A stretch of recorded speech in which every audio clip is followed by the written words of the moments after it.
नमस्कार, आप देख रहे हैं सोशल संवाद। मैं हूं आपके साथ राजीव कुमार। यूक्रेन में फंसे झारखंड के छात्राओं का घर लौटने का सिलसिला अभी भी जारी है। अभी भी कई छात्र यूक्रेन में फंसे हुए हैं जो कि अपने वतन वापसी के लिए बेताब हैं।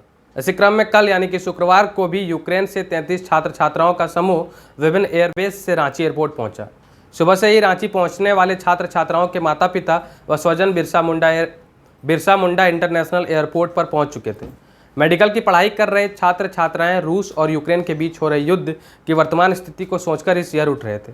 देर शाम 8 बजे वाली फ्लाइट से लौटे 4 छात्र छात्राओं में तिग्गा अंजना जो कि रांची की कोकर की रहने वाली है, आर्लिन सोरेन जो कि रांची के मिंज की रहने वाली है, तान्या हर्षिका हजारीबाग से, आदित्य राज गोड्डा से शामिल है। इवाना नेशनल मेडिकल यूनिवर्सिटी में पढ़ाई करने वाले तान्या ने बताया कि 24 फरवरी को हालात खराब होने से महज 2 दिन पूर्व सूचना दी गई कि युद्ध जैसा माहौल बन रहा है, आप लोग तैयार रहें। जिसके बाद हम लोग आनन फानन में बैग तैयार कर अपने एयरपोर्ट की ओर निकल पड़े, लेकिन इससे पूर्व ही एयरपोर्ट पर बमबारी की जा चुकी थी, जिस वजह से हम लोग बुरी तरह फंस चुके थे।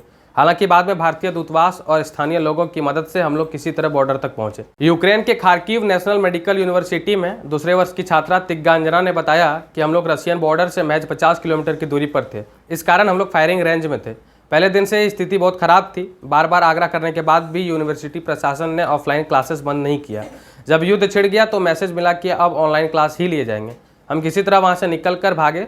1600 किलोमीटर की दूरी तय करने के बाद हम लोग हंगरी बॉर्डर तक पहुंचे। इस दौरान कुछ देर तक भूखे प्यासे पैदल भी चलना पड़ा।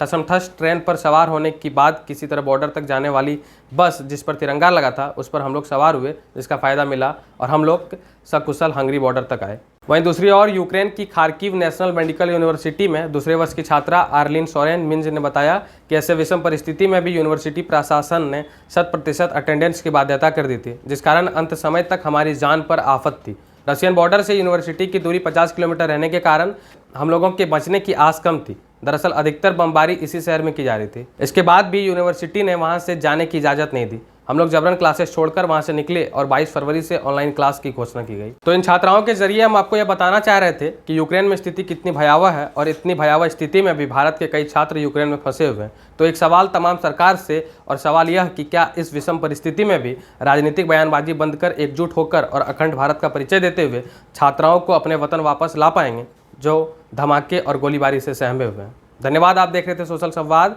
मैं था आपके साथ राजीव कुमार। कमेंट सेक्शन में अपनी प्रतिक्रिया जरूर दें। धन्यवाद।